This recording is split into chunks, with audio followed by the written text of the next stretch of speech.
Dimensional. तो सबसे पहले इसकी डायग्राम की बात करते हैं।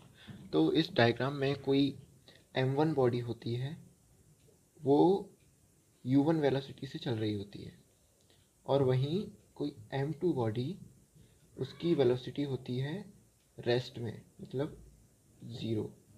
तो m2 वेलोसिटी रेस्ट में, ये है बिफोर कोलिजन।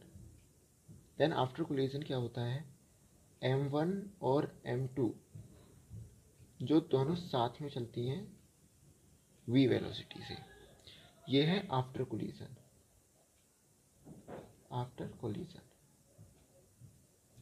आइए समझते हैं कैसे। तो चलिए इनइलास्टिक कोलिजन का डेरिवेशन करते हैं। तो इसके लिए हम यूज़ में लेंगे law of conservation of momentum. तो यहाँ लिखेंगे from law of conservation of momentum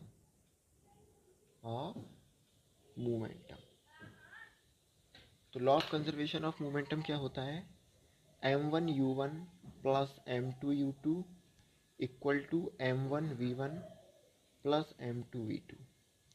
तो हम यहाँ डायग्राम में देखेंगे, पहले हम लिखेंगे यहाँ पर m1u1 को एज इट इज़ लिख देना है, plus m2 before collision, m2 की जो वेलोसिटी होती है वो रेस्ट में होती है m2, तो m2 को हम ज़ीरो लेंगे, तो इस वजह से ये सारा ज़ीरो हो जाएगा, इक्वल टू m1v1 प्लस, देखिए आफ्टर कोलिजन m1 और m2 एक साथ चल रहे होते हैं, तो इनकी जो वेलोसिटी होगी m1v1 की जो होगी वही m2v2 की होगी, तो m1v1 प्लस m2v1, ठीक है।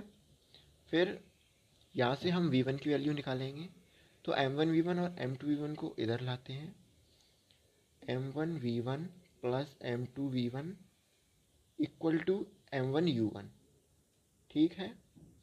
यहाँ से हम v1 को कॉमन ले लेंगे, v1 दोनों में से कॉमन ले लेंगे, तो यहाँ बचेगा m1 plus m2 equal to m1u1।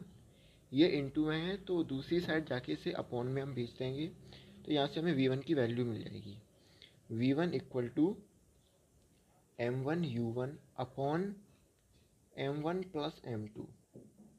ये तो हमारे पास आ गई v1 की वैल्यू।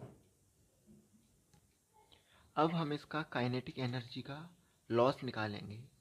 तो इन इलास्टिक कोलिजन में क्या होता है, इन इलास्टिक कोलिजन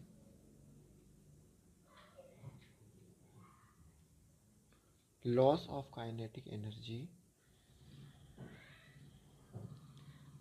एनर्जी को हम KE लिख सकते हैं, equal to kinetic energy initial minus kinetic energy final. चलिए देखते हैं कैसे। तो हम यहाँ काइनेटिक एनर्जी हमारी इनिशियल में क्या होगी, m1, काइनेटिक एनर्जी निकालने के लिए हम m1u1 का square minus kinetic energy final, मतलब आफ्टर कोलिजन, तो हाफ m1, फाइनल में m1 और m2 दोनों एक साथ चलते हैं, तो इसके लिए हम m1 लेंगे, m1 plus m2 half m v square equal to half m1u1 square minus half m1 plus m2 को एज इट इज़ लिखेंगे अभी, और यहाँ आपको v2 दिख रहा होगा। तो अभी हमने v की वैल्यू निकाली थी m1u1 upon m1 plus m2, तो इसकी जगह इसकी वैल्यू रख देंगे m1u1 upon m1 plus m2 का स्क्वायर, ठीक है, half m1u1 square minus half m1 plus m2 देखिए इसका स्क्वायर करेंगे तो m1 square u1 square upon m1 plus m2 का होल स्क्वायर, ठीक है। फिर half m1 u1 square minus half, देखिए ए स्क्वायर से ये कट जाएगा, ठीक है। तो half m1 square u1 square upon m1 plus m2। अब इन दोनों में से हम half m1 u1 square common ले लेंगे,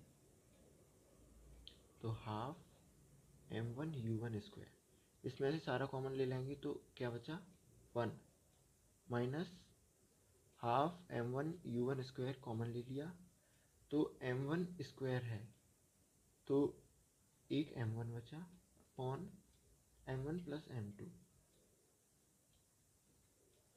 फिर करेंगे हम इक्वल टू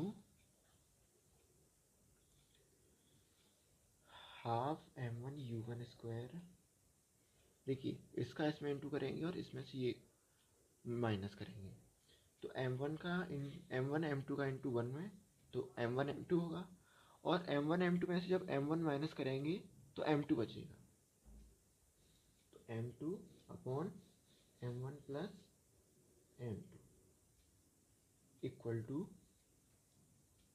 हाफ m1, ये m2 इंटू में m2 u1 square upon m1 plus m2। ये हमारे निकल आया loss of kinetic energy, loss of kinetic energy. तो हमारा इन इलास्टिक कोलिजन का डेरिवेशन होता है कंप्लीट